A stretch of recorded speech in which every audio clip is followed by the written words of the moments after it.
Yo! So, we're back for some more animations. I've not seen animations in a while with the extra H. It's been a minute, man, for me at least. So we're going to check out Animal Crossing Used to Be So Much Darker, which feels like the truth. I played an Animal Crossing game on the DS, and that thing was a little bit different than the one that came out on the Switch. But the one on the Switch is so good.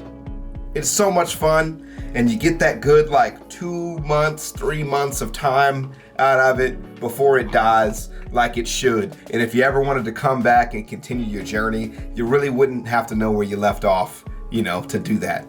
You know what I mean? And for those of y'all who got the 5-star island before you quit, kudos to you. Let me plug my phone in because my brother's waiting for me to message him back, but I can't because my phone's dead.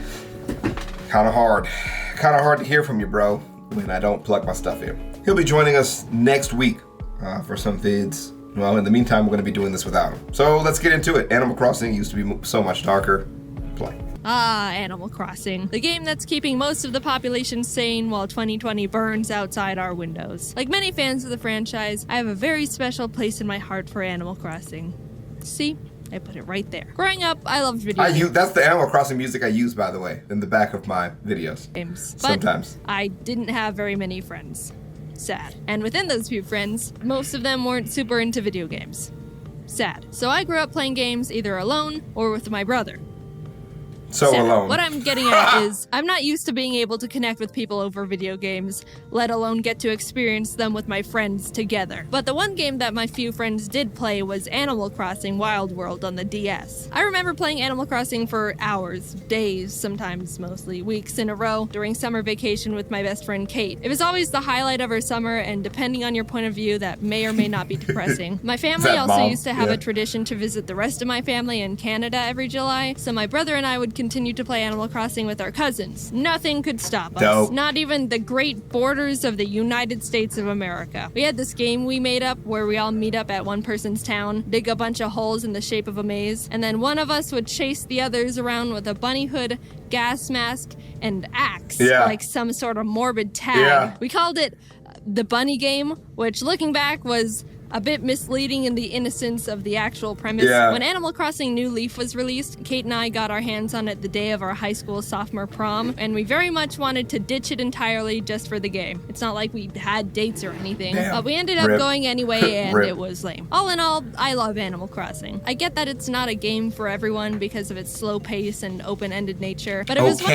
but if you want to get somebody addicted to RPGs, you get them started with Animal Crossing. Right? And it's like infinite with no end and lack of direction, but it's so easy as an RPG like simulation kind of thing. And then when they want to kill some stuff, you give them something like The Witcher or like Skyrim or something, and then you get them with like the vastness of that shit. And then you get into like the RPGs where like, you know, the items have like durability and shit, and then they're done for the rest of their life because there's literally millions of hours of gameplay available. It's like a drug. You use it like a drug. It's effective. It's one of the few games I got to experience with friends on a really deep level and collected a bunch of fond memories with. Now we have New Horizons, the game that parted the clouds and descended upon us when the world needed it most. I like the game a lot. I've got my gripes, which I'll get to at some point, but while playing the game, I started thinking about the original, Animal Crossing for the GameCube. I had a GameCube growing up, but my mom didn't buy Animal Crossing for us, so that meant I had no idea it existed. That's just how the world worked for me back as a kid. If my mom didn't buy it for me, then it didn't exist. So now, as an adult, I've started to make the connection that not only do I have my own money to buy my own video games, but I can do whatever I want. Mostly. And using that newfound power, I've decided to go back to the basics and experience firsthand the beginning of one of my favorite game franchises. What's changed? What secrets have been hiding from me? Well, I guess we're about to find out together. The classic train scene. Rover walks over and asks if he can sit with me, promising not to fall asleep and drool on my shirt, I didn't have a GameCube, but my best friend did. No way! Wow, it's nice to know there's still plenty of rude people in the world. And he sits there anyway. So you go through the typical beginning of an Animal Crossing game. Who are you? I'm Jaden. Where are you going? Mustard. What's your credit card number and mother's maiden name? September 27th. My friend has a house for you because you're stupid. Okay. You arrive in town, meet Tom Nook, and he offers to let you check out the vacant houses he's got. Let's see. We've got medieval torture dungeon, Dope. haunted backyard garden shed, Chinese sweatshop locker room, and 15th century empty pool. Yeah, I'll take a locker room, please. After settling on a place, Tom Nook asks for the payment of 19,800 bells, to which I realize I have nothing, so I'm like, no. And he's like, you better freaking give me the money. So I'm like, here. To which he realizes I barely have even 0.05% of what he wants from me, and he straight up laughs in my face. You only have 1,000 bells? You're joking with me, right? Yeah, What? y'all see the vibe is a little bit more aggressive, but that's where like the newer Animal Crossings, that's where they get that feel from. Like when Isabel finally joins the island after you've had some successes, and then she just like shits on your island. Like that's what that whole feel is about, which is dope. You're so short, I can't help but laugh. Yeah. So he puts me to work at his shop to earn the rest of the money. You get various tasks to complete for Nook, be it planting nice flowers around his shop to make it look nice. I planted them around my house. Meeting the other villagers, making deliveries. Bro, when I delivered this Sue chick her signed copy of the Notebook on Blu-ray or whatever junk she ordered, she completely just destroyed me out of nowhere. Boy, that's mine. Why do you have it, Jaden? Are you working for Tom Nook or something? Oh, you are? How amusing. You mean to tell me you didn't have enough money to buy a house when you moved? Well, how silly. Were you the mental run to the litter or what? Oh, I'm just having a little fun with you. I suppose everyone has to take a bold step once in their lives. So, you must not have any money to buy furniture. Don't be ashamed. Here, take this blue wardrobe. You simply must take it. I bet you go home to a sad little empty house every day, don't you? Hell yeah. Bro, shout out to my homie Jonathan, bro. He let me play his Animal Crossing with him for like a couple weeks. It was dope. May not be much, but beggars can't be choosers. Yeah. And that's when I realized how absolutely brutal this game had the capability of being. I heard that it could be sassy at some points, but I was straight up murdered by this gothic drag queen pig just for being a delivery boy. You can't say that to the, Amazon Prime delivery guys. And I wouldn't. What the heck? That's how you get your stuff smashed. So you know what I did? I sent the biggest guy in town, Rocco, a letter and used my smooth talking skills to try and send him a signal and take punch care her of her. snout and just in in case that didn't work out, I made a community bulletin board post to warn the others. After you finish being a corporate wage slave, the game finally becomes the Animal Crossing experience I'm used to. Catching bugs, finding fossils, waiting an entire week for Tom Nook to finally sell a stupid fishing rod. I'll admit, coming from New Horizons, the original Animal Crossing doesn't have much to offer. Maybe it held up better in the past, or I was able to have more fun with it because I was younger and easier to be entertained, but I found myself strapped on things to do. Sure, I could fish for 2 hours straight to make money, but I could also just play another game. Yeah. Why I think New Horizons is the best game in the series so far, big asterisk on the so far, is that it saw where players were taking the franchise and ran with it far beyond what we could have hoped for. And they updated it so you could swim. I mean, any game with updates that soon in that are actually meaningful is dope with me, bro. Oh, people really enjoy being able to customize their house and are using the little pattern spaces to make cool paths for their town? Well, then let's give them a bigger town, and more pattern spaces, and hundreds of new and modernized furniture items, and let them put them outside wherever and however they want. And let's let them shape the earth and sea. I've put hundreds of hours into New Horizons already, and I'm not nearly done with the game. My island still looks like crap. I played the original Animal Crossing for a week or two and could only put at max an hour into it per day because I ran out of things I wanted to do. Yeah. Oh, so New Horizons is the most superior game in every possible way, right? Ha ha ha, no. While New Horizons has much more for you to do, the thing I think the original Animal Crossing got right that the new one doesn't is the villagers. Since I would get bored of continuously failing at fishing in the GameCube version,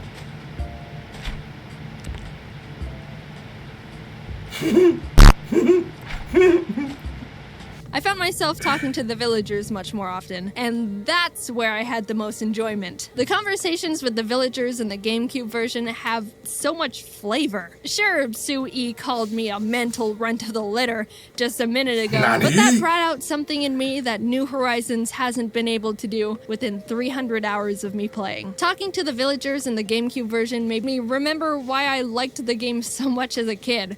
They say and do interesting things. I don't know if it's just me, but New Horizons has some of the blandest text I've seen in Animal Crossing yet. It feels like what they say is limited to like 5 things. Yeah. And I honestly don't enjoy talking to them and haven't built a single connection to any of them on my island. I don't care who moves in, just so long as they're really super hot. I'm talking hunkalicious. It feels like it's been raining all the time lately. I hate getting wet. Jaden, you feel the same, right? No, actually, I don't really mind. Oh, really? Well, why don't you just stay in the rain then, since you love it so much? And I hope you catch a cold. I don't know what it is about me, but I seem to be just as popular with boys and girls. It's madness. Meanwhile, in New Horizons, hi, Jaden. Sometimes I like to sit. No, I don't want any. I'm telling you. Sometimes I like to sit. For the last time, you foul creature. Go away, hippie. Oh, wait, it's just you. I thought it was another one of those weirdos handing out tissues. Hi, Jaden. I've been having a good day. All right, see you later. Yeah. Shrivel up and blow away, shrimp. At one point, I walked up to Sue-E, and she just started screaming. I'm begging you, would someone please change that hideous town tune? Jaden, I highly doubt you have a talented bone in your body, but you do seem to be able to run fast. So be a dear and go change that horrible music, would you? So, of course, I changed the town tune. Anything for Sue-E, her wish is my command. I'll say, normally I'm not a big town tune changer in the games, but this one made me laugh.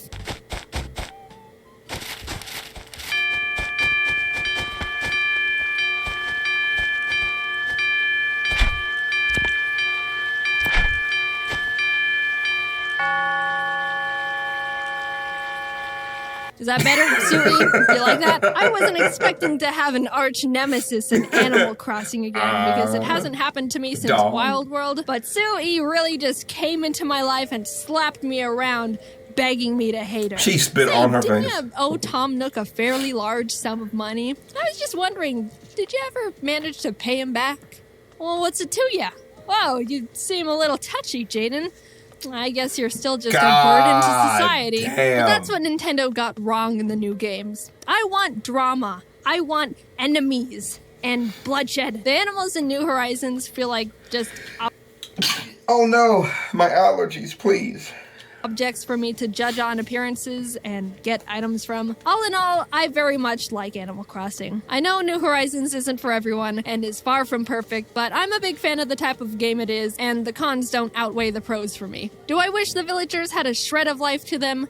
Yes. Do I hate the new music they wrote for it and desperately want to have the old music back? Yes, but I can put my Godzilla statues together like they're on a date. Is the old Animal Crossing lacking in objectives and even slower than I could have imagined? Yes, but at least I get verbally abused by my neighbors and can hit Sue-E with my net. The best part about her complaints with the newer Animal Crossing is, I think a lot of us have experienced that. I personally have supplemented that conversation with the villagers with real people, because I didn't really play the old Animal Crossing, because I didn't own it, so I didn't play it every day, so I never had that like everyday experience. It was just cool to walk around like somebody else's village and chop down trees and stuff, and I only got about an hour a day with the game, because you know we have to share controllers and not your house. It means you're not playing, even though Jonathan was a great friend and did share a lot and would let me take video games home and borrow consoles and things like that. It's just not the same as like when you own it and get to play it 24/7. So, what's up? Ah, what a wonderful surprise. And then on this plate of love is a grapefruit. So I don't know if this is a joke or if it's good, but the eggs look delicious though. But yeah, you know, unlike owning it yourself, it is, you know, you just don't get those hours into it to get that like same feel. So I didn't play until New Leaf. That's the one that I played a lot on my own with the DS, and that was just a wondrous game to play. I mean, I would go weeks and weeks and weeks between playing. People would constantly forget who I was. I made absolutely zero progress, and I loved every single moment of it.